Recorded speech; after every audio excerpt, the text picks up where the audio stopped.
رضیت باللہ ربا وبالاسلام دینا وبمحمد صلی اللہ علیہ وسلم نبیا ورسولا۔ اللہ اکبر، اللہ اکبر، اللہ اکبر، لبیک لبیک لبیک یا رسول اللہ صلی اللہ علیہ وسلم۔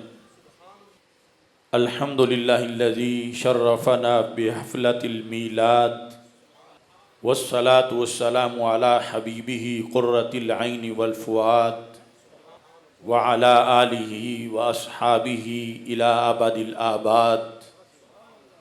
اما بعد فاعوذ باللہ من الشیطان الرجیم۔ بسم اللہ الرحمن الرحیم۔ وَتُعَزِّرُوهُ وَتُوَقِّرُوهُ صدق اللہ العظیم وصدق رسولہ النبی الکریم الامین۔ ان اللہ وملائکتہ یصلون علی النبی یا ایہا الذین آمنوا صلوا علیہ وسلموا تسلیما۔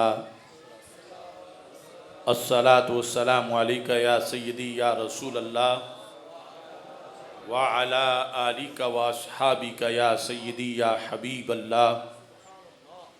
الصلاۃ والسلام علیک یا سیدی یا خاتم النبیین وعلی آلک واصحابک یا سیدی یا خاتم المعصومین۔ مولایا صلی وسلم دائما ابدا علی حبیبک خیر الخلق کلہم، منزہ عن شریک فی محاسنہ فجوہر الحسن فیہ غیر منقاسم۔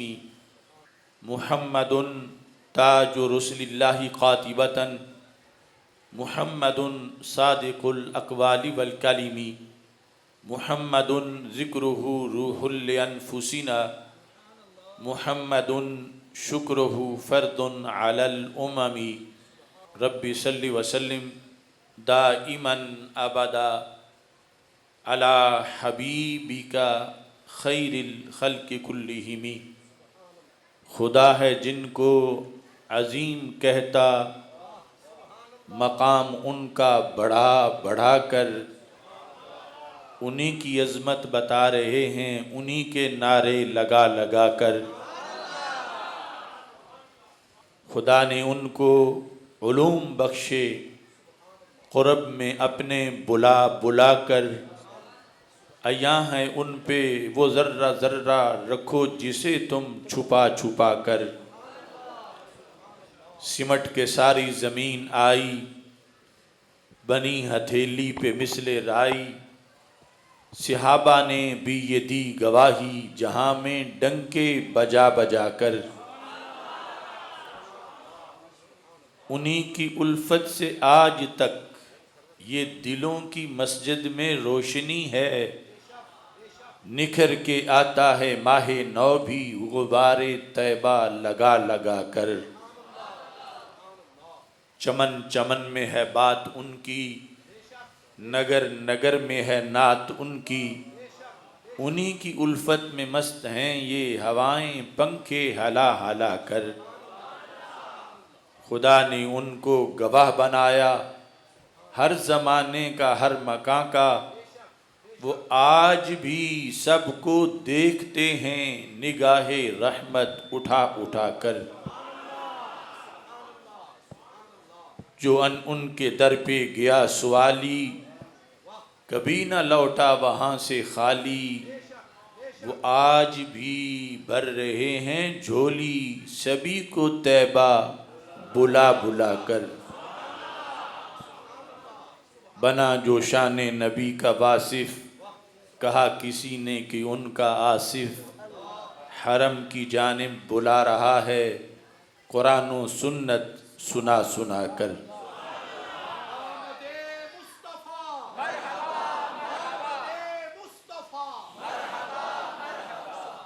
اللہ تبارک و تعالی جل جلالہ وعم نوالہ واتم برہانہ وعظم شانہ وجل ذکرہ وعز اسمہ کی حمد و ثنا، اور حضور سرور کائنات، مفخر موجودات، زینت بزم کائنات، دستگیر جہاں، غم گسار زماں، سید سروراں، حامی بے کساں، قائد المرسلین، خاتم النبیین، احمد مجتبی، جناب محمد مصطفیٰ صلی اللہ علیہ وعلی آلہ واصحابہ وبارک وسلم کے دربار گہر بار میں ہدیہ درود و سلام عرض کرنے کے بعد، السلام علیکم ورحمۃ اللہ وبرکاتہ۔ رب ذوالجلال کے فضل اور توفیق سے چکدالہ کی سرزمین پر عظیم الشان میلاد مصطفیٰ صلی اللہ علیہ وسلم کانفرنس کا انعقاد کیا جا رہا ہے۔ آپ حضرات کافی دیر سے اس محفل میں رونق افروز ہیں۔ گرمی اور حبس کے باوجود صرف اور صرف سید المرسلین، تاجدار ختم نبوت حضرت محمد مصطفیٰ صلی اللہ علیہ وسلم سے جو عقیدت اور محبت ہے، اس محبت نے ہم سب کو بٹھا رکھا ہے۔ آپ کے میلاد پاک کا تذکرہ ایک تو وہ ہے جو ولادت باسعادت کے بعد کیا جاتا ہے، مگر تاریخ میں نبی اکرم نور مجسم شفیع معظم صلی اللہ علیہ وسلم ابھی پیدا بھی نہیں ہوئے تھے کہ لوگ آپ کے عشق میں، آپ کی محبت میں بڑے بڑے انتظام اور بڑے بڑے اہتمام کر رہے تھے۔ عمدۃ القاری شرح بخاری میں موجود ہے کہ یمن کا بادشاہ طبہ وہ مکہ مکرمہ آیا، اور یہ وہ زمانہ ہے کہ جو رسول اکرم صلی اللہ علیہ وسلم کی ولادت باسعادت سے 1000 سال پہلے کا زمانہ۔ مکہ مکرمہ کے بعد وہ مدینہ منورہ گیا، جس کو اس وقت یثرب کہا جاتا تھا۔ طبہ کے ساتھ 400 عظیم علماء تھے جو آسمانی کتابوں کے ماہرین تھے۔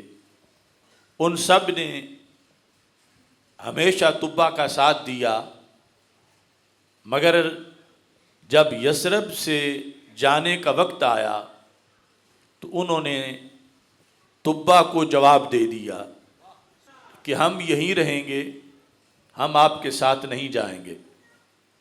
تو طبہ نے سبب پوچھا، تو ان 400 علماء نے کہا کہ ہمارے پاس جو آسمانی کتابوں کا علم ہے، اس میں یہ بات لکھی ہے کہ نبی آخر الزمان حضرت محمد مصطفیٰ صلی اللہ علیہ وسلم ہجرت کر کے اس جگہ پہ تشریف لائیں گے، تو ہم ان کے انتظار میں بیٹھیں گے۔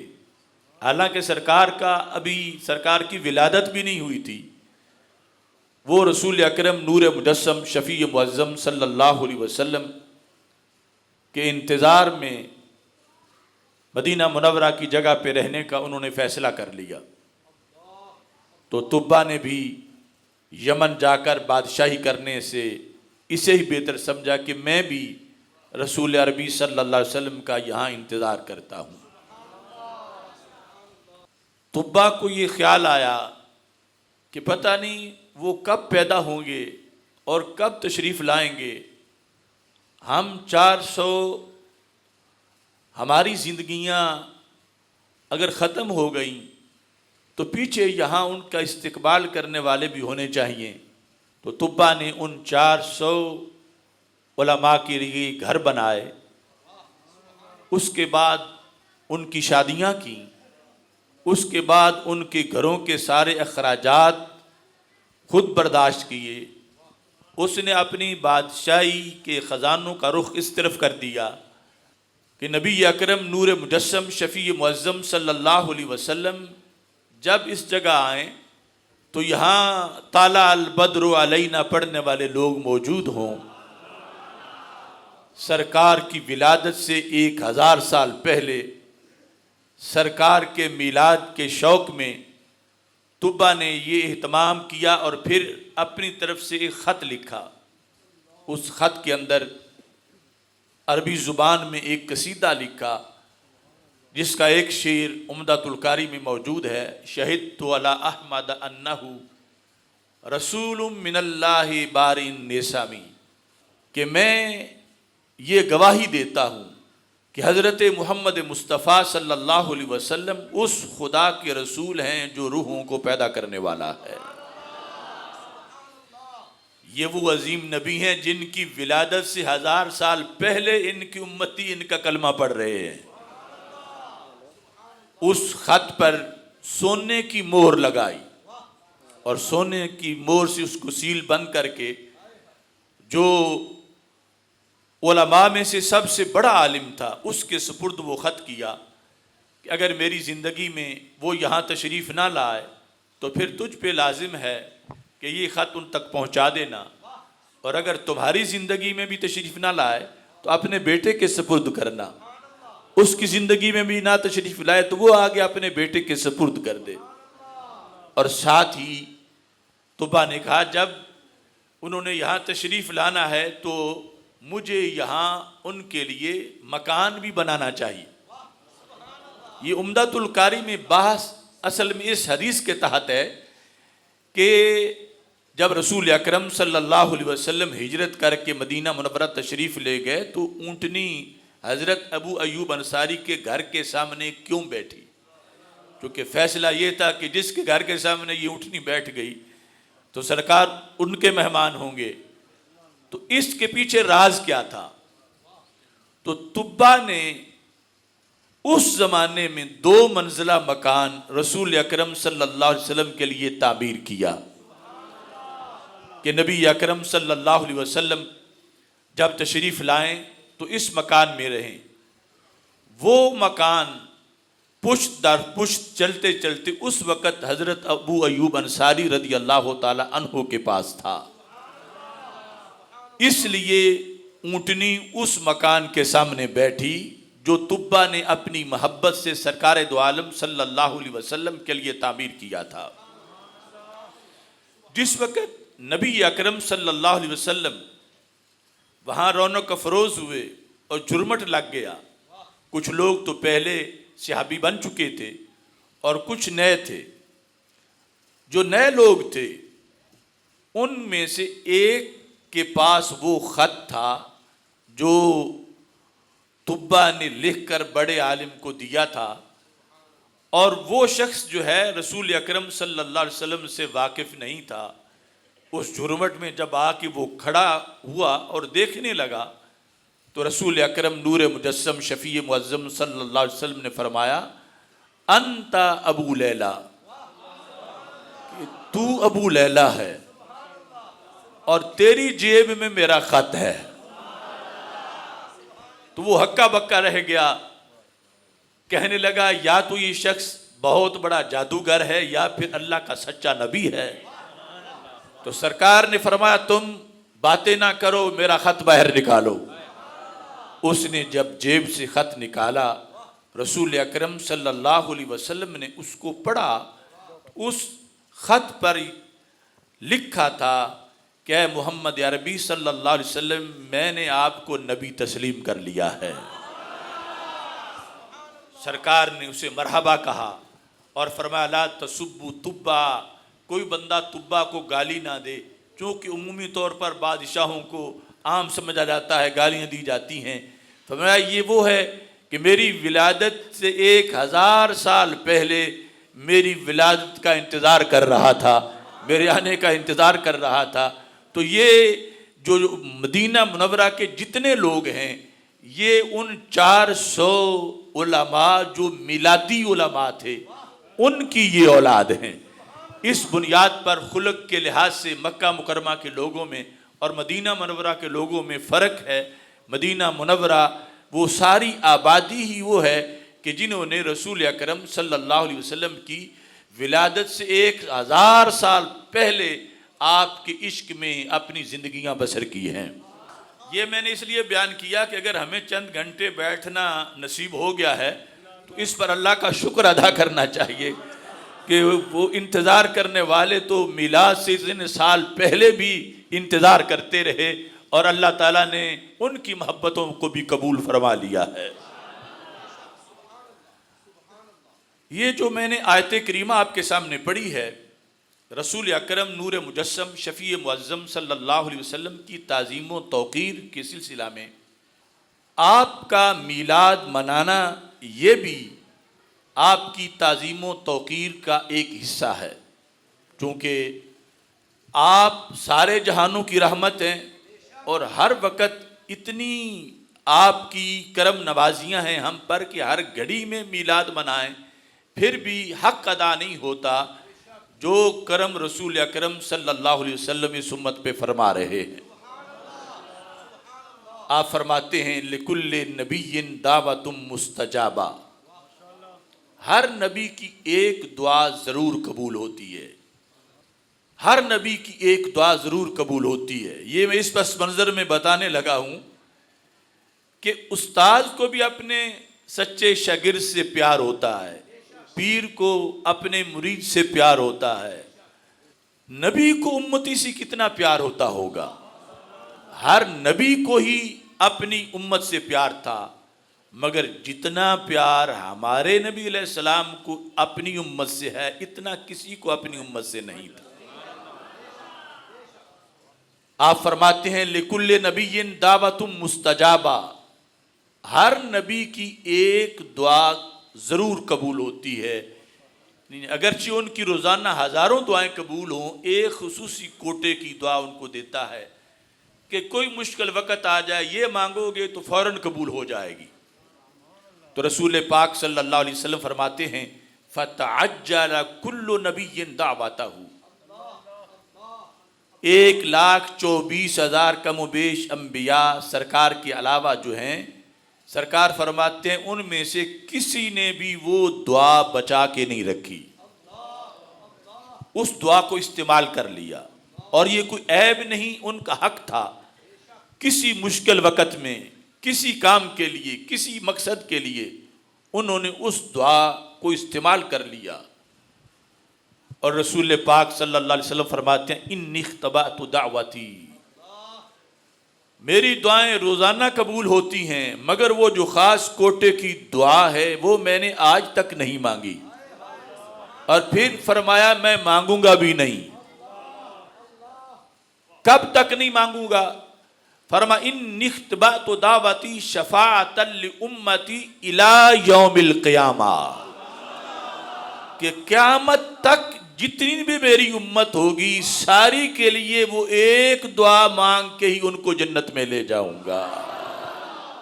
یعنی آپ نے اپنے لیے نہیں، جب غلاموں کے لیے رکھی تو یہ بھی ہو سکتا تھا کہ صحابہ کے ساتھ خاص کر دیتے، یہ بھی ہو سکتا تھا تابعین کے ساتھ خاص کر دیتے، یہ بھی ہو سکتا تھا تبع تابعین کے ساتھ خاص کر دیتے، لیکن ہم سب کو اس پر اللہ کا شکر ادا کرنا چاہیے کہ ہمارے آقا صلی اللہ علیہ وسلم نے ہمیں بھی یاد رکھا، اور ہماری نسلیں قیامت تک جو کلمہ پڑھیں گے ان سب کو یاد رکھا، اور فرمایا اس ایک ہی دعا سے اپنی پوری امت کو جنت میں لے جاؤں گا۔ لیکن اس کو سن کے ہمیں غافل نہیں ہونا چاہیے، چونکہ ہمیں اتنا تو عمل کر کے جانا چاہیے کہ سرکار یہ فرما دیں یہ میرا ہے اور اس کو جنت میں بھیجا جائے۔ تو یہ جو رسول اکرم نور مجسم شفیع معظم صلی اللہ علیہ وسلم کی ہستی ہے، دین اسلام کا یہ ترہ امتیاز ہے، دین اسلام کی پہچان اس سے ہے۔ شروع سے لے کر آج تک اسلام سے دشمنی کرنے والوں نے سرکار سے دشمنی کی ہے، اور آج بھی خاکے بنانے والے اور فلمیں بنانے والے اور اس طرح کے معاذ اللہ سرکار سے عداوتیں کر رہے ہیں۔ اور یہ انگریز نے بر صغیر میں ایک فتنہ پیدا کیا تھا کہ رسول اکرم صلی اللہ علیہ وسلم کہ جن کی محبت کی بنیاد پر مسلمان شکست نہیں کھاتے، ان کو ایک عام سا انسان بنا کے لوگوں کے سامنے پیش کیا جائے. تو کسی نے معاذ اللہ بڑا بھائی لکھ دیا، کسی نے اپنے جیسا کہہ دیا، کسی نے کہا کہ ڈاک دینے آئے تھے، ڈاک دے کے چلے گئے. جس طرح آج سوشل میڈیا پہ معاذ اللہ کوئی یہ کہہ رہا ہے کہ پڑھے لکھے نہیں تھے یا اس طرح کے لفظ، یہ سارا ایک ایجنڈا ہے کہ نبی اکرم نور مجسم شفیع معظم صلی اللہ علیہ وسلم کے خلاف جب پہلا اتحاد یہود و نصارہ نے کیا تھا تو انہوں نے ایک نعرہ بلند کیا. وہ نعرہ بشکل آیت قرآن میں موجود ہے. انہوں نے کہا کہ اللہ سے ہماری کوئی لڑائی نہیں، اللہ سے ہم بنا کے رکھیں گے، اللہ سے ہم پیار کریں گے، مگر اس نبی کا کلمہ ہم سے نہیں پڑھا جاتا. یعنی یہ انہوں نے رسہ بنایا کہ ہم اللہ والے بنیں گے، نبی والے نہیں بنیں گے، کلمہ ہم پہلے نبیوں کے پڑھیں گے. قرآن میں ان کا یہ جملہ بشکل آیت ہے، وقالت الیہود والنصارى نحن ابناء اللہ واحباؤہ. یہود و نصارہ نے کہا رسول پاک صلی اللہ علیہ وسلم کو کہ ہم تمہارے ذریعے سے رب تک نہیں جانا چاہتے. کیوں؟ ہمارا اپنا پہلے سے رابطہ ہے. کیسے؟ معاذ اللہ کہنے لگے ہم تو اللہ کے بیٹے ہیں، نحن ابناء اللہ، ہم اللہ کے بیٹے ہیں، وَأَحِبَّاؤُ، اس کے بڑے پیارے ہیں. اب یہاں سے بالکل واضح ہوا کہ رب سے بنا کے رکھنا چاہتے تھے، سرکار سے دشمنی کرنا چاہتے تھے کہ سرکار کا کلمہ نہیں پڑھیں گے. تو جب ان لوگوں نے یہ نظریہ بنایا تو اللہ نے آیت میں اس کا جواب دیا. فرمایا قل ان کنتم تحبون اللہ فاتبعونی یحببکم اللہ. یہود و نصارہ سن لو، اگر تم اللہ سے محبت کرنا چاہتے ہو تو یاد رکھو اس وقت تک محبت نہیں کر سکو گے جب تک میری اداؤں کو نہیں اپناؤ گے، کیونکہ میں اللہ کا حبیب ہوں، اللہ کا پیارا ہوں. جو پیارے کی طرح بولے وہ بھی پیارا لگتا ہے. اگر میرے رستے سے ہٹ کر، میرے دروازے سے ہٹ کر تم اللہ والے بنو تو اللہ نے اعلان کر دیا کہ وہ تجھے اپنا نہیں بنائے گا. اور اگر میرے دروازے پہ آ جاؤ گے، میرا کلمہ پڑھ لو گے تو پھر رب تمہیں صرف اپنا محب ہی نہیں اپنا محبوب بھی بنا لے گا. تو سید عالم نور مجسم شفیع معظم صلی اللہ علیہ وسلم اسلام کا امتیاز ہیں باقی سب دینوں سے.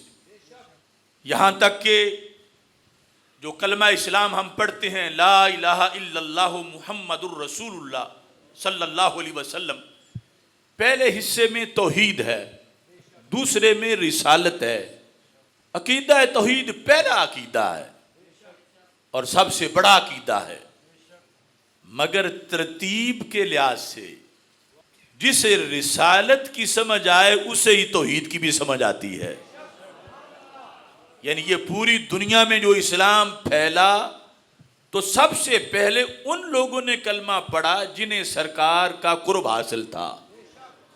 اگرچہ کافر تھے لیکن سرکار کو بچپن سے جانتے تھے، سرکار کی جوانی کو جانتے تھے.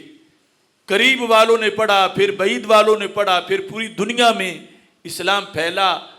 تو سمجھنے کے لحاظ سے جنہیں رسالت کی سمجھ آئی انہیں پھر توحید کی سمجھ آئی.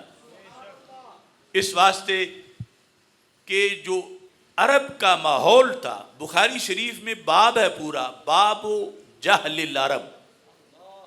یہ تو انقلاب ہے نا 12 ربیع الاول شریف کا. خود نہ تھے جو راہ پر اوروں کے ہادی بن گئے، کیا نظر تھی جس نے مردوں کو مسیحا کر دیا. آج پوری دنیا میں عرب کے علم کی بات کی جاتی ہے، لیکن پہلے کیا تھا؟ بخاری میں ہے باب جہل العرب، عرب کی جہالت کا باب. وہ جہالت کیا تھی کہ وہ یہ ٹیسٹ رکھتے تھے کہ جسے سجدہ کرنا ہو وہ نظر آنا چاہیے، خواہ جیسا بھی ہو. لہٰذا وہ ایک پتھر کو معبود بناتے تھے، سجدے کرتے تھے. جب اس سے خوبصورت پتھر مل جاتا تھا اگلے کو گندی نالی میں پھینک دیتے تھے، نئے کو سجدے شروع کر دیتے تھے. یہ ان کے نزدیک الہ اور خدا کا تصور تھا. انہیں وحدہ لا شریک منوانا تھا، سرکار کو اس لیے بھیجا گیا تھا.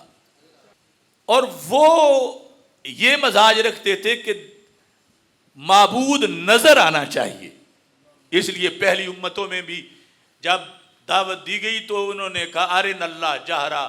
موسیٰ علیہ السلام کو دیگر پیغمبروں کو کہنے لگے خدا دکھاؤ تو پھر مان لیں گے، دیکھے بغیر ہم نہیں مانتے.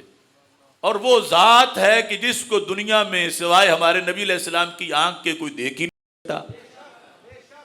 اب صحابہ کرام رضی اللہ تعالیٰ عنہم جن لوگوں نے کلمہ پڑھا اور مسلمان ہوئے، خاص شخصیتیں تو خاص ہیں، لیکن عرب کے عام ماحول کے اندر جب میرے آقا علیہ السلام نے فرمایا خدا ایک ہے اور میں اس کا رسول صلی اللہ علیہ وسلم ہوں، انہوں نے کہا اس کی دلیل کیا ہے کہ خدا ایک ہے.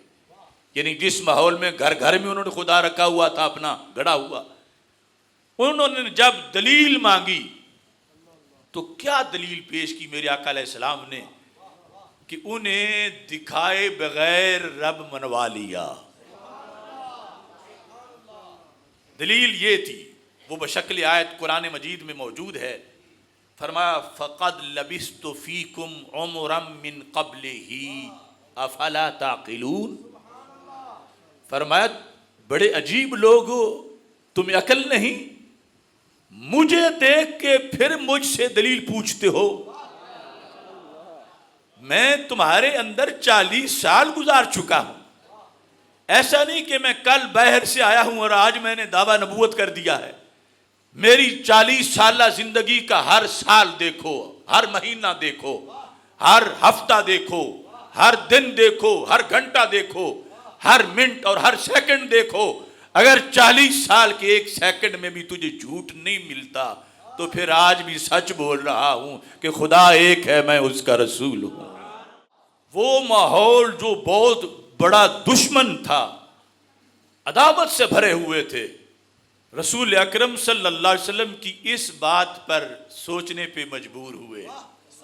سرکار نے فرمایا میرے بچپن کے واقعات تمہارے سامنے، میرا میلاد تمہارے سامنے، میری ابھرتی جوانی تمہارے سامنے، میرے تجارت کے سفر تمہارے سامنے، میرے سارے معاملات کی کتاب کھول کے کوئی دشمنوں کے سامنے پیش نہیں کرتا. میں تمہارے سامنے 40 سالہ کتاب پیش کر رہا ہوں.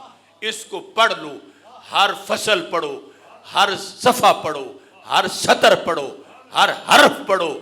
کوئی ایک حرف مجھے جھوٹ کا دکھا دو تو پھر اعتراض کر لو. اگر ایک حرف بھی جھوٹ کا نہیں ہے تو پھر تم نے میری زبان پر اعتماد کر کے ماننا ہے کہ خدا ایک ہے. کیوں ایک ہے؟ کہ اس زبان نے کہا ہے کہ وہ ایک ہے. بخاری شریف میں ہے کہ رسول اکرم صلی اللہ علیہ وسلم نے اجلاس بلایا قریش کا، جتنے مخالف تھے سب کا، اور وہ اتنا جامع اجلاس تھا کہ قریش کی ہر شاخ کا امیر یا اس کا نائب ضرور آیا ہوا تھا. تو میرے آقا صلی اللہ علیہ وسلم نے ان کے سامنے ایک سوال رکھا، اگر میں یہ کہوں کہ پہاڑ کے پیچھے سے لشکر آ گیا ہے، هل انتم مصدقیہ، کیا تم میری تصدیق کرو گے؟ تمہیں وہ نظر نہیں آ رہا، تم میں سے کوئی دیکھ کے نہیں آیا، لشکر کے گھوڑوں کے سموں کی آواز نہیں آ رہی، کوئی گرد و غبار نہیں اڑ رہا، صرف میں کہہ دوں کہ پہاڑ کے پیچھے لشکر آ گیا ہے، هل انتم مصدقیہ، کیا تم میری تصدیق کرو گے؟ قالوا نعم. وہ سارے جو منکر بیٹھے تھے اس بات پہ کہنے لگے کیوں نہیں، اگر آپ کہیں کہ لشکر آ گیا ہے تو ہم مان جائیں گے. تو میرے آقا صلی اللہ علیہ وسلم نے فرمایا کیوں مانو گے؟ جب دیکھا نہیں تو کیوں مانو گے؟ تو ان کا جواب یہ تھا، بڑا قیمتی جواب. کہنے لگے ما جربنا علیک الا صدقا. جربنا ہے تجربہ سے. فرمایا ہم آپ کے دشمن ضرور ہیں لیکن ہمیں آپ کی زبان کے بارے میں جھوٹ کا تجربہ ہی نہیں ہوا. جب بھی اس زبان سے نکلا ہے سچ ہی نکلا ہے. لہذا ہم آپ کی زبان پر اعتماد کرتے ہوئے لشکر کو مان جائیں گے. تو میرے آقا صلی اللہ علیہ وسلم نے فرمایا جب میرے کہنے پر دیکھے بغیر لشکر مان رہے ہو تو میرے کہنے پر دیکھے بغیر میرے رب کو بھی تسلیم کر جاؤ. یہ اسلام پھیل رہا ہے سرکار کی زبان پر اعتماد کرتے ہوئے. جنہوں نے آپ کو مانا وہ پھر اللہ کو بھی مان گئے. اور اس طرح کہ ابو رافع قریش کے زر خرید غلام تھے. وہ کہتے ہیں بعثنی قریش الی رسول اللہ صلی اللہ علیہ وسلم. مجھے قریش نے پیغام دے کے بھیجا تھا. میں ان چودھریوں کا غلام تھا. میں کوئی کلمہ پڑھنے نہیں آیا تھا. لما رأیتہ جب میں نے آ کے حضرت محمد مصطفیٰ صلی اللہ علیہ وسلم کا چہرہ دیکھا تو میں حیران ہو گیا. رخ جیسے آئینے میں مصور سجا ہوا, ماتھے کی ہر لکیر پہ قرآن لکھا ہوا, آواز جیسے نغمہ فطرت چھڑا ہوا, آغوش جیسے ہو درے کعبہ کھلا ہوا, کانپے جلال عرش مزاج حلیم سے, جنت کو رہ جائے قد مستقیم سے. کہتے ہیں لما رأیتہ جب میں نے دیکھا, ابھی درس نہیں سنا, واز نہیں سنا, ابھی کوئی معجزہ نہیں دیکھا. کہتے ہیں القی فی قلبی الاسلام میرے دل میں اسلام ڈال دیا گیا. یہ لفظ نہیں بولتے کہ قبلت الاسلام میں نے قبول کر لیا. اس میں بنتا ہے کہ مرضی سے اختیار سے. القیا کا مطلب یہ ہے کہ میرا انکار جو ہے وہ بے بس ہو گیا, میں انکار کر ہی نہ سکا, میں قریش کی طرف سوچ ہی نہ سکا کہ انہوں نے مجھے کہاں بھیجا ہے اور میں کیا کر رہا ہوں. کہتے ہیں میں دیکھتا گیا تو میرے دل میں اسلام داخل ہو گیا. تو اس بنیاد پر اسلام یہ چاہتا ہے کہ سید عالم نور مجسم شفیع معظم صلی اللہ علیہ وسلم کی حد درجہ تعظیم و توقیر کی جائے, کیونکہ اس ہستی کی بنیاد پر پوری کائنات میں آج بھی شرق و غرب میں عقیدہ توحید کے جھنڈے لہرا رہے ہیں. اب دیکھو میں چند مناظر آپ کے سامنے پیش کرتا ہوں. تعظیم کس طرح صحابہ نے کی. آج کتنے فرقے بن گئے ہیں, کتنے ٹولے بن گئے ہیں, اور ہر ایک کا دعویٰ ہے انہیں یوں مانو جیسے ہم مانتے ہیں. ہم کہتے ہیں انہیں یوں مانو جیسے صحابہ مانتے ہیں, جنہیں رب نے کہا فَإِنْ آمَنُوا بِمِثْلِ مَا آمَنْتُمْ بِهِ فَقَدْ اهْتَدَوْا کہ قیامت تک کے لوگ اگر چاہیں کہ ہمارے عقیدے کا قبلہ سیدھا ہے یا نہیں, وہ صحابہ کے عقیدے کو دیکھ کے قبلہ سیدھا کر لیں. بخاری شریف میں ہے حدیبیہ کے مقام پر رسول اکرم نور مجسم شفیع معظم صلی اللہ علیہ وسلم تشریف فرما تھے, اور ارد گرد صحابہ کا مجمع تھا. قریش نے روکا ہوا تھا, عمرہ کرنے پر پابندی لگائی ہوئی تھی, جنگ کا موسم بنا ہوا تھا, قریش کے سفیروں سے مذاکرات ہو رہے تھے. تو آخری جو راؤنڈ تھا اس میں جو مذاکرات کے لیے آئے ان کا نام عروہ بن مسعود تھا. وہ آئے تو کٹر مشرک تھے, لیکن بڑے جہاں دیدہ, بڑے عقل مند, سیانے قسم کے قریش کے سفیر تھے. انہوں نے آ کے سارا جائزہ لیا کہ یہ ماننے والے جنہیں مانتے ہیں کیسا مانتے ہیں, کیا مانتے ہیں. چونکہ قریش کا ایک تبصرہ یہ تھا کہ ہماری برادری کا بندہ بادشاہ بن بیٹھا ہے اور فوج بھرتی کر لی ہے, اور ہماری لڑائی ہوئی تو فوجی کچھ بھاگ جائیں گے کچھ رہ جائیں گے. وہ سرکار کی نبوت کو بادشاہت سمجھ رہے تھے. اب عروہ منظر دیکھ کے واپس لوٹا تو عروہ نے یہ لفظ بولے وفدت علی الملوک وفدت علی کیسر و کسریٰ و النجاشی. چونکہ پھر وہ مسلمان بھی ہوئے، ان کے یہ لفظ بخاری میں محفوظ ہیں۔ انہوں نے کہا قریش تم نے خود مجھے قیصر کے پاس بھیجا، تم نے خود مجھے کسریٰ کے پاس بھیجا، میں تمہارا سفیر نجاشی کے پاس بھی رہا، مگر جب میں حدیبیہ پہنچا ہوں، جس دن سے مدینہ دیکھ لیا ہم ساری بہاریں بھول گئے۔ وہ قیصر کی سونے کی کرسیاں اور کسریٰ کے قیمتی قالین اور نجاشی کا گارڈ آف آنر، وہ ساری چیزیں آج میرے سامنے کوئی حیثیت نہیں رکھتی۔ قریش نے پوچھا حدیبیہ میں تجھے نظر کیا آیا؟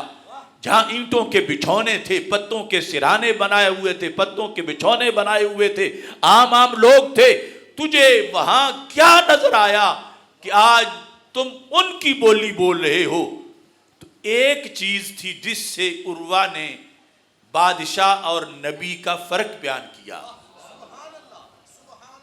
وہ ہے لفظ تعظیم۔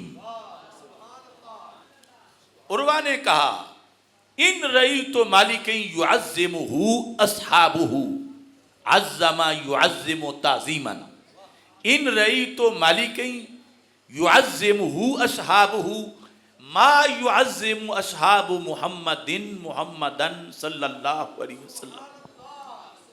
کہا آج تک دنیا میں کسی بادشاہ کی تعظیم ہوتی اس طرح کی میں نے نہیں دیکھی جیسی تعظیم صحابہ اپنے نبی کی کرتے ہیں۔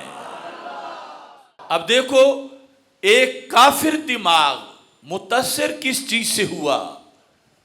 حالانکہ صحابہ نماز با جماعت پڑھ رہے تھے، صحابہ کے چہروں پر مبارک داڑھیاں تھیں، صحابہ کے سروں پر امامے تھے، وہ دین کا ایک معیار ہیں۔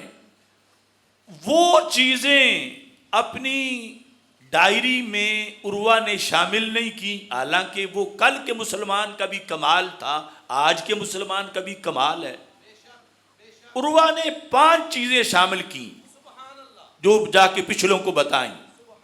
پہلی یہ تھی کہ جتنی تعظیم یہ اپنے نبی علیہ السلام کی کرتے ہیں اتنی تعظیم کوئی نہیں کرتا کسی کی۔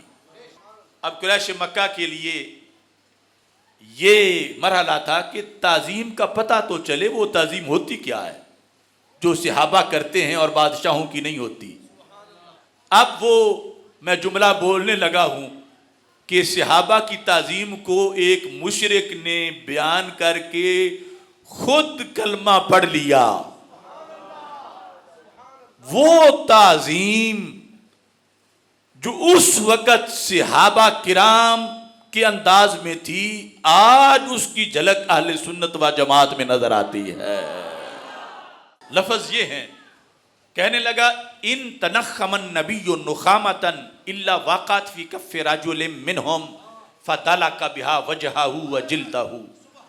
قریش تعظیم یہ ہوتی ہے کہ وہ اپنے رسول صلی اللہ علیہ وسلم کو اتنا بڑا سمجھتے ہیں، اتنا بڑا سمجھتے ہیں، اتنا بڑا سمجھتے ہیں کہ لوگ تو پیار کرتے ہیں اپنے محبوب کے لب و رخسار سے، زلف سے، ان کے محبوب کا چہرہ مبارک تو اپنی جگہ رہا، میں تو یہ دیکھتا رہا ہوں کہ جب بھی حضرت محمد مصطفیٰ صلی اللہ علیہ وسلم اپنا لعاب دہن ہونٹوں سے جدا کرتے تھے ایک بار بھی زمین پہ وہ نہیں گرنے دیا، صحابہ نے ہر بار اپنے ہاتھوں پہ لیا ہے۔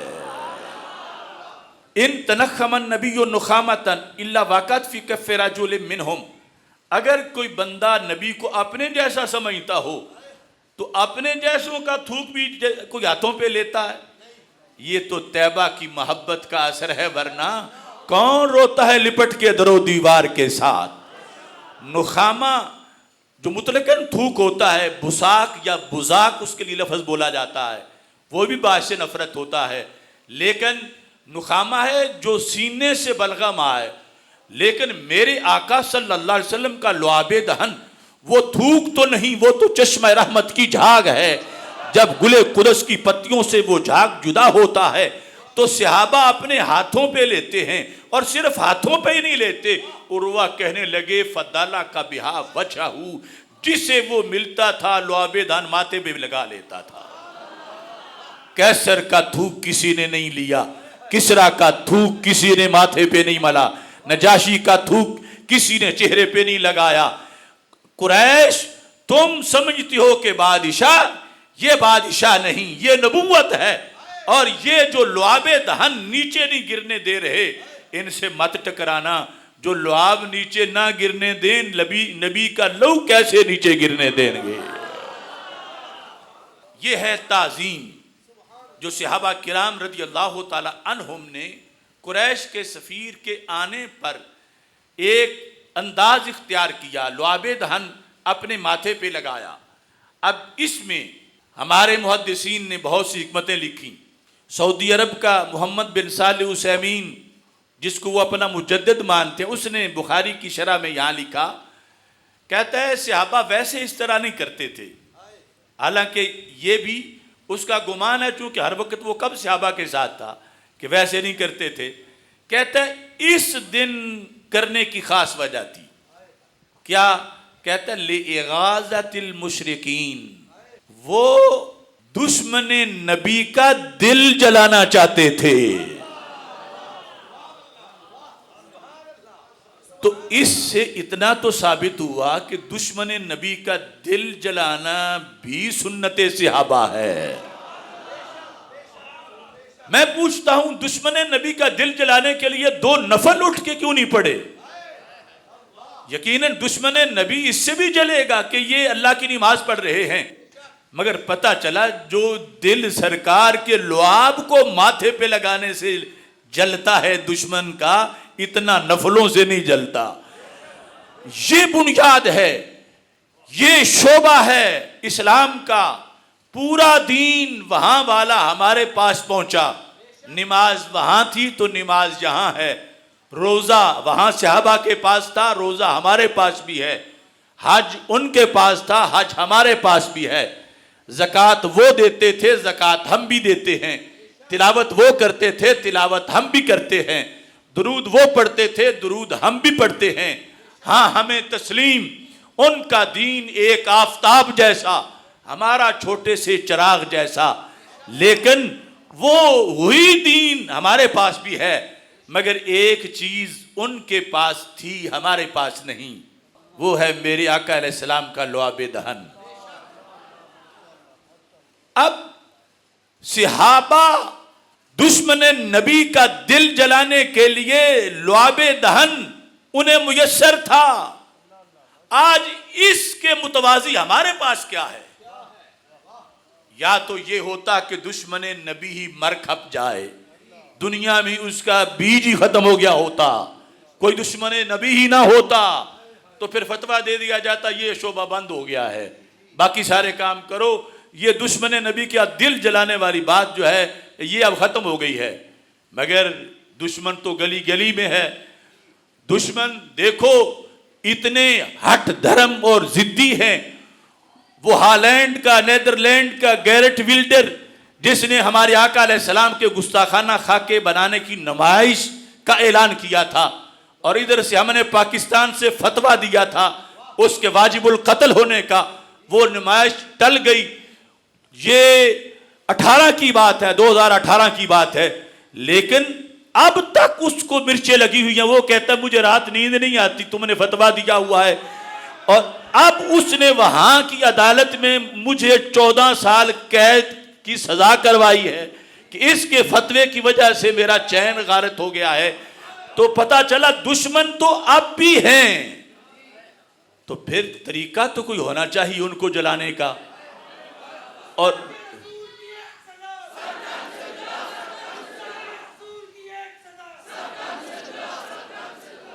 تو محتشم سامعین حضرات، دشمن نبی کا دل جلانا فرائض میں سے ایک فریضہ ہے، اور اس لحاظ سے بھی امت خود کفیل ہے. ہر سال امریکہ، برطانیہ، اس کے مخصوص ادارے ربیع الاول شریف کے مہینے کی رپورٹنگ کرتے ہیں پوری دنیا میں کہ کتنی محافل ہوئی، کتنے جلوس نکلے، کتنا چراغاں ہوا، کتنے لوگ سوئے رہے اور کتنے بیدار رہے. ہمارے خاکے بنا کر انہیں معاذ اللہ عام سا انسان بنا کے پیش کرنے سے کتنے لوگ ان کی محبت سے پیچھے ہٹ گئے. جب رپورٹ تیار ہوتی ہے تو سر پکڑ کے بیٹھ جاتے ہیں کہ یہ تو پہلے سے بھی زیادہ ہوا. تو اگرچہ ہمارے پاس لعاب دہن نہیں، کاش کے ہوتا، لیکن میں کہتا ہوں سیدی مرشدی یا نبی کا نعرہ لگاؤ تو دشمن نبی کا دل جلے گا. لبیک لبیک لبیک یا رسول اللہ کا نعرہ لگاؤ تو دشمن نبی کا دل جلے گا. اپنے گھر پہ چراغاں کرو تو دشمن نبی کا دل جلے گا. لہذا اصل تو ہم نکلے ہیں یہود کا دل جلانے کے لیے، نصارہ کا دل جلانے کے لیے، لیکن اگر درمیان میں کسی اور کا بھی جل جائے تو اس میں ہمارا قصور کیا ہے؟ وہ اس ایریے میں آتے کیوں ہیں جہاں دشمن نبی کا دل جلتا ہے؟ اس بنیاد پر تعظیم نبی، اس کی بنیاد پر ادھر لعاب دہن سے بھی وہ تعظیم نبی کر رہے تھے اور اس کو تعظیم کہا جا رہا تھا، اور ادھر اتنی مخالفت ہوئی کہ سعودی عرب سے سالانہ ہزاروں کتابیں چھپتی ہیں جن میں لکھا ہے کہ اللہ کے سوا اگر کسی کی تعظیم کی جائے تو بندہ مشرک ہو جاتا ہے. ہزاروں کتابیں 64 زبانوں میں. اور بخاری میں کیا ہے کہ پکا مشرک آیا تھا، تعظیم نبی سے شرک ٹوٹ گیا تھا. یعنی صحابہ کی تعظیم دیکھی کہ سرکار کی وہ تعظیم کیسے کر رہے ہیں، تو اپنا شرک نہ بچا سکا. اتنا فرق پڑ گیا ہے کہ تعظیم نبی سے شرک ٹوٹتا ہے، اور یہ کہتے ہیں مومن ہو تو تعظیم کرے تو مشرک ہو جاتا ہے. اس لیے بریلی کے تاجدار نے کہا تھا شرک ٹھہرے جس میں تعظیم حبیب، اس برے مذہب پہ لعنت کیجئے.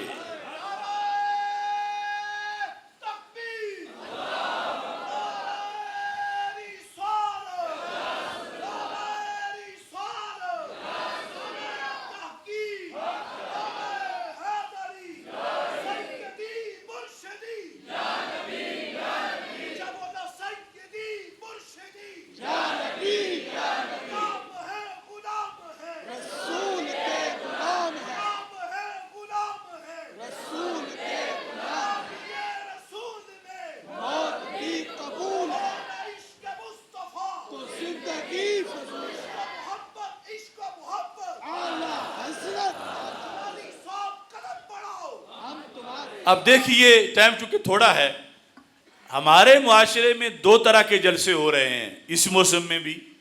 سیرت ہم بھی بیان کرتے ہیں، اسوہ حسنہ ہم بھی بیان کرتے ہیں، عمل اس پہ لازم سمجھتے ہیں، لیکن کچھ مخصوص سیرت النبی صلی اللہ علیہ وسلم کانفرنسیں ہیں جن میں بیان کیا ہوتا ہے کہ وہ مکی کا پر نہیں بنا سکتے، وہ ڈاکیے کی طرح آئے ہیں، ڈاک دے کے چلے گئے ہیں، اس کے علاوہ ان کا کوئی کردار نہیں ہے، جن میں معاذ اللہ یہاں تک کہہ دیا جاتا ہے قیامت کے دن ان کو اپنا پتہ نہیں میرے ساتھ کیا ہوگا.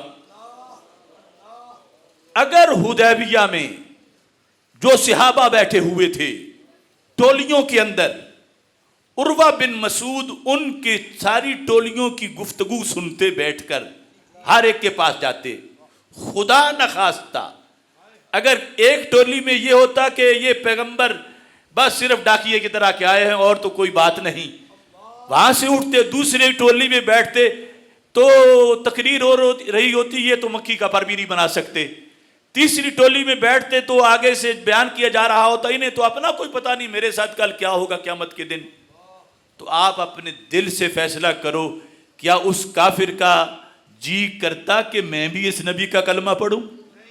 ایسی تبلیغ سے ہرگز اسلام نہیں پھیل سکتا. انہوں نے جب لعاب دہن ماتھے پہ لگتا دیکھا تو شرک ٹوٹ گیا، اور قریش کو کہا میں حیران ہوں، پانی مشکیزے میں پڑا ہوتا تھا اس پہ کوئی جھگڑے ہی نہیں تھا، لیکن وہ پانی لے کے جب ان کے نبی وضو فرماتے تھے اور ان کے اعضاء سے لگ کے پانی نیچے گرنا چاہتا تھا تو اتنا قادو یقتتلون علی وضوئہ، اس پانی کو نیچے نہیں گرنے دینا چاہتے تھے اور اس تبرک کو لینے کے لیے جھگڑا کرتے تھے۔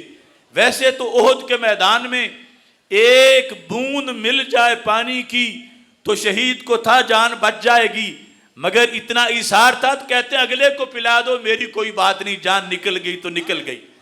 مگر تبرک پر کوئی ایثار نہیں تھا، ہر ایک چاہتا تھا میں اپنا حصہ نہیں چھوڑوں گا، میں اپنا حصہ لوں گا۔ قادو یقتتلون علی وضوئہ، کہا وہ تو ان کے وضو کے پانی کے لیے اس قدر جب آپس میں تڑپ رکھتے ہیں۔ اور حدیث بطا میں یہ ہے من لم یصب منہ اخذ من بلل ید صاحبہ، یہ بخاری شریف ہے۔ میں بدووں کی بات نہیں کر رہا، میں ملنگوں کی بات نہیں کر رہا، میں جاہلوں کی بات نہیں کر رہا، میں صحابہ کی بات کر رہا ہوں جن کے ایمان پر عرش نے مہریں لگائی ہیں۔ حدیث بطا میں یہ ہے کہ پانی تھوڑا سا ہوتا تھا، سرکار دو عالم صلی اللہ علیہ وسلم جب استعمال فرماتے تھے تو کسی موقع پر کتنے ہزار صحابی، کسی پر کتنے ہزار صحابی، اور ہر ایک چاہتا تھا کہ مجھے ملے، تو سب کے حصے میں نہیں آتا تھا۔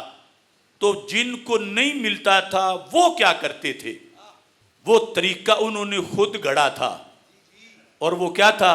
من لم یصب منہ اخذ من بلل ید صاحبہ۔ یہ صحیح بخاری ہے کہ جسے کوئی قطرہ نہیں ملتا تھا وہ اپنے دوست کے ہاتھ پہ ہاتھ رگڑتا تھا جس کے ہاتھ پہ کوئی قطرہ گرا ہے۔ آج اس کو توہم پرستی کہا جاتا ہے۔ آج کے نام نہاد سکالر اس کو توہم پرستی کہتے ہیں کہ کیا پڑا ہے، کیا کہاں سے آگئی برکت۔ میں پوچھتا ہوں اگر اس کو بریلویت کہتے ہو تو سارے صحابہ بریلوی تھے کہ جس وقت وہ ایک کے ہاتھ پر قطرہ گرا ہے تو وہ سمجھتے ہیں اب یہ ہاتھ بھی اتنا عظیم ہو گیا ہے کہ اس پہ میں رگڑوں گا تو میرے ہاتھ میں بھی برکت آ جائے گی۔ اور یہ کام سرکار کے سامنے ہو رہا تھا۔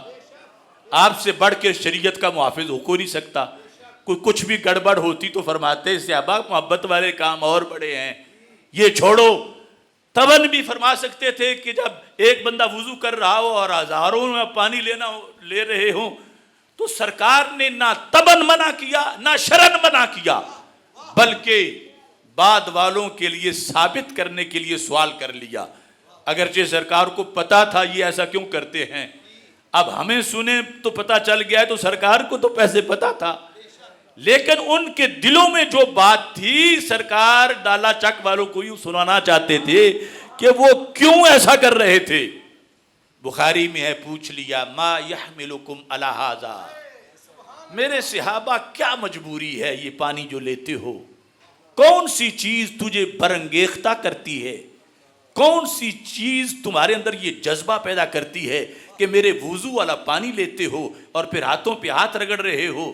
تو صحابہ نے جواب دیا حب اللہ و رسولی، فرمایا اللہ اور اس کے رسول کی محبت ہمیں مجبور کرتی ہے۔ یہاں سے بھی بہت سے سوالوں کا جواب آ گیا۔ کچھ لوگ کہتے ہیں ایک ہے اللہ کی پارٹی، ایک ہے نبی کی پارٹی، کچھ کہتے ہیں ہم اللہ کی پارٹی ہیں، بریلوی نبی کی پارٹی ہیں۔ شریعت سے پتہ چلتا ہے جو نبی کی پارٹی ہو وہی اللہ کی پارٹی بھی ہوتا ہے۔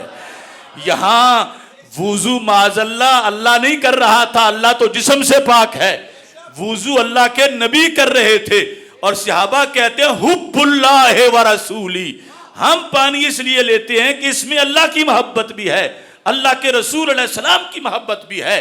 تو یہ تعظیم بتا رہے تھے عروہ بن مسعود کفار کو۔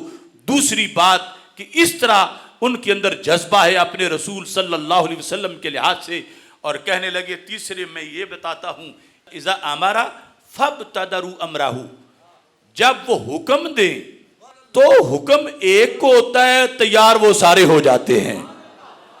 یہ بھی نہ سمجھنا کہ وہ ہاتھ پاؤں چومتے ہیں اور خون دینے کی باری آئے تو آگے پیچھے ہو جائیں، نہیں، وہ سب تیار ہو جاتے ہیں۔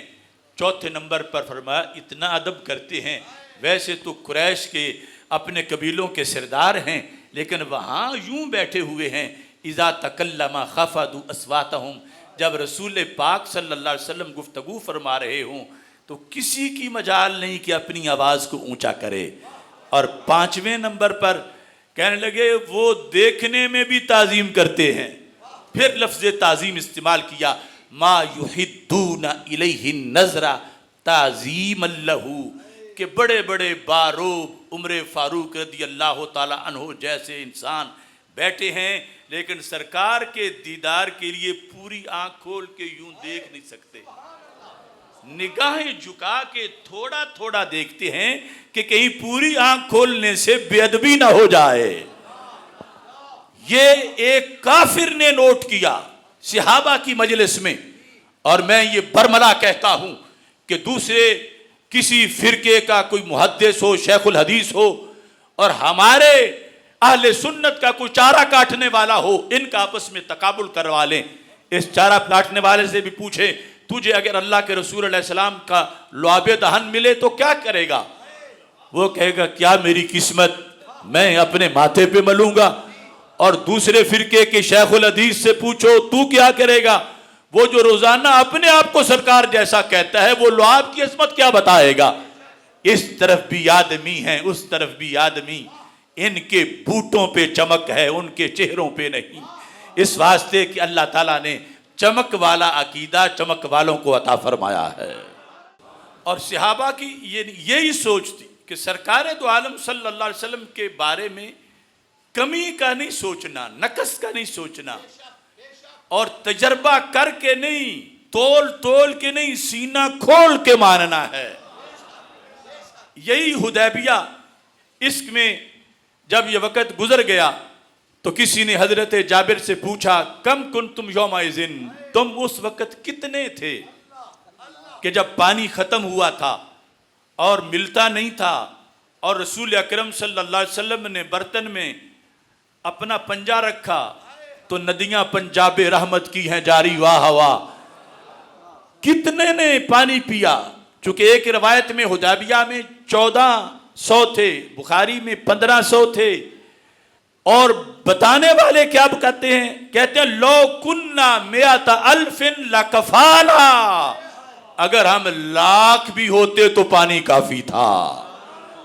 اب یہ تجربہ انہوں نے کیسے کیا جب کہ تھے ہی 1500 یا 1400؟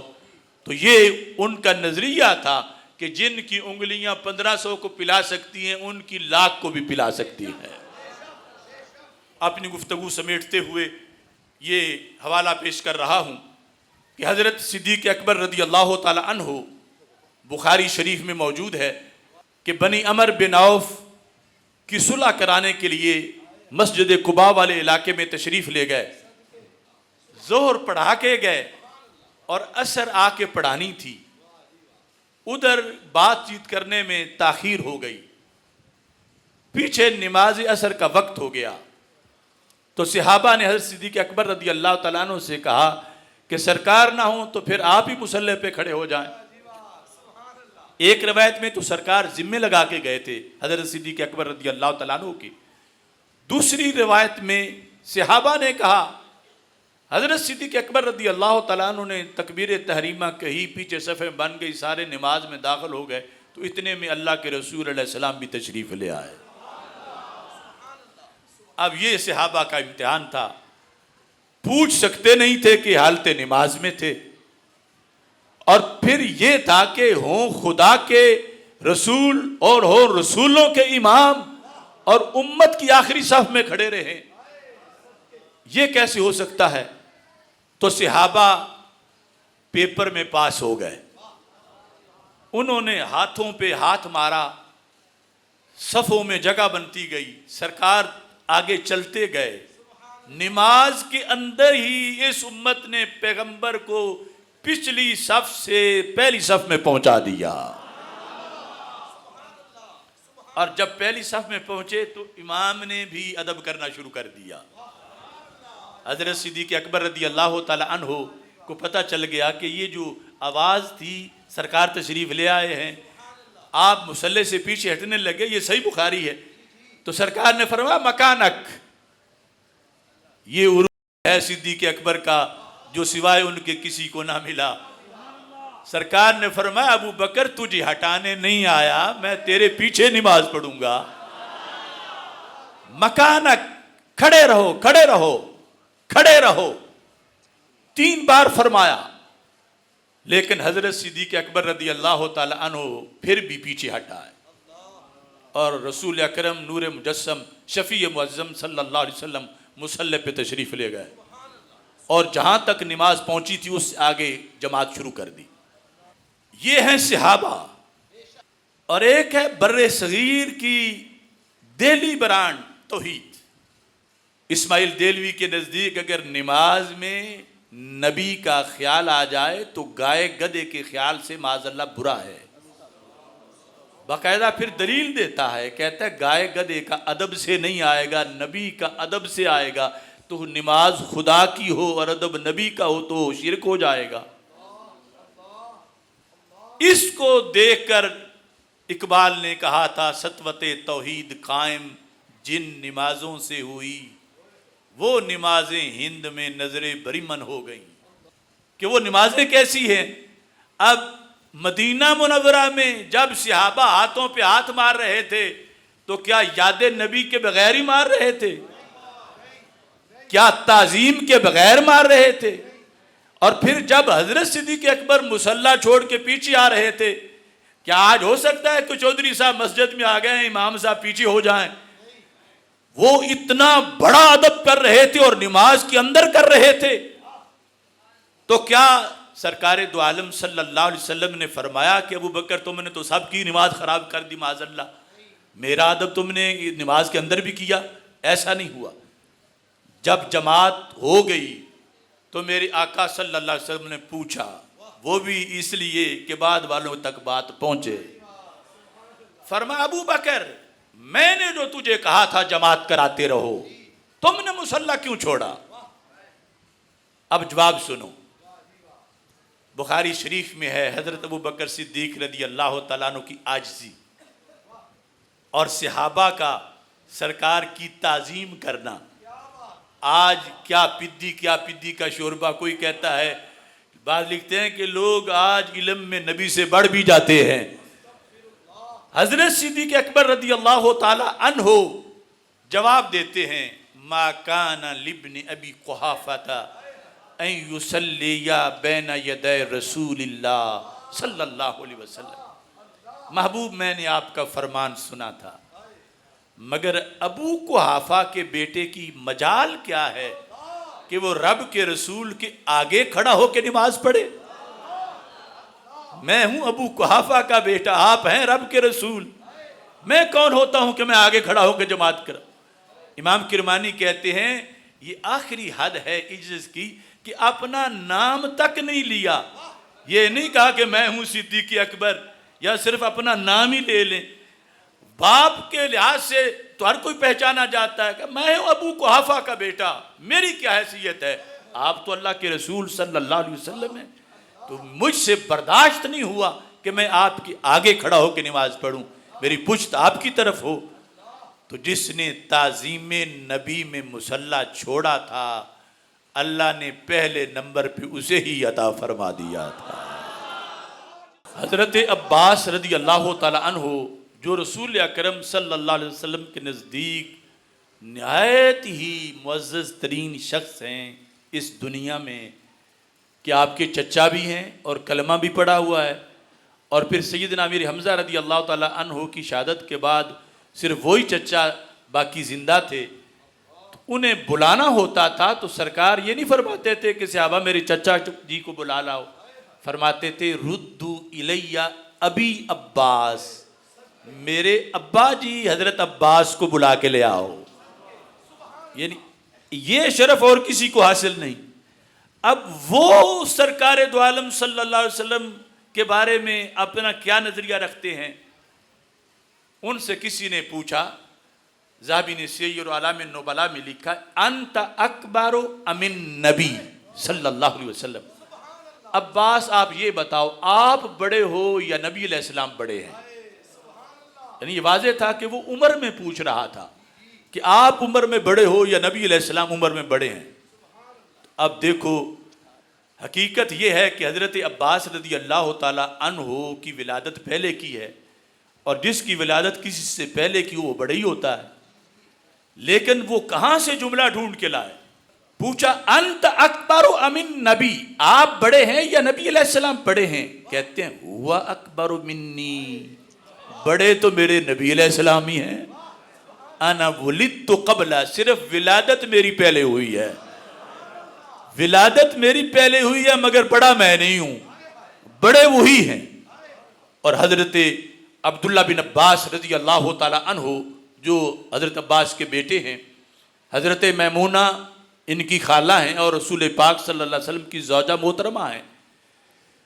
جس رات رسول پاک صلی اللہ علیہ وسلم حضرت میمونہ کے گھر تھے، حضرت عبداللہ بن عباس کا شوق تھا کہ میں نے بھی ایک رات ادھر گزارنی ہے، میں دیکھوں رات رسول پاک صلی اللہ علیہ وسلم عبادت کس طرح کرتے ہیں۔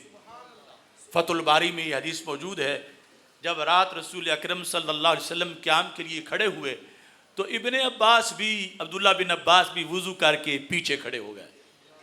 بخاری میں تو ہے اس جانب کھڑے ہوئے، فتح الباری میں پیچھے کھڑے ہوئے۔ جب پیچھے کھڑے ہوئے تو رسول اکرم صلی اللہ علیہ وسلم نے یوں ہاتھ پیچھے کر کے ان کو کھینچ کے اپنے ساتھ کھڑا کر لیا۔ جب اپنے ساتھ کھڑا کیا وہ پیچھے ہو گئے، پھر کھینچا اپنے ساتھ کھڑا کیا، پھر پیچھے ہو گئے، پھر کھڑا کیا، پھر پیچھے ہو گئے۔ جب رسول پاک صلی اللہ علیہ وسلم نے سلام پھیرا، فرمایا یبن عباس ما لکا اجعلک حذائی وتخلفنی، اے عبداللہ بن عباس تجھے کیا ہے، میں تجھے اپنے برابر کھڑا کرتا رہا ہوں، تم پیچھے ہوتے رہے ہو، میں جب خود تجھے اپنے برابر کھڑا کرتا رہا ہوں تو پھر کیوں تم پیچھے ہوئے ہو؟ اب ان کا جواب دیکھو، یہاں لوگ نبی کو بھائی کہتے ہیں، اور جو رشتے میں بھائی لگتے بھی تھے، چچا زاد تھے، کزن تھے، وہ کیا کہتے ہیں؟ کہنے لگے ما کان ینبغی لی ان اقوم حذاءک وانت رسول اللہ صلی اللہ علیہ وسلم، محبوب میرے لیے جائز کب تھا کہ میں آپ کے برابر کھڑا ہوتا، میں ہوں عباس کا بیٹا، آپ ہو رب کے رسول، تو آپ کے رسول صلی اللہ علیہ وسلم ہونے کی بنیاد پر آپ کے ادب کے پیش نظر میں برابر کھڑا نہیں ہوا۔ تو یہ تعظیم نبی ہے جس سے کل بھی اسلام کی دھاک بیٹھی تھی اور آج بھی اسی تعظیم سے دھاک بیٹھے گی۔ اللہ تبارک و تعالی ہمیں اس مسلک کو ہر طرف پھیلانے کی توفیق عطا فرمائے۔ وآخر دعوایا ان الحمد للہ رب العالمین۔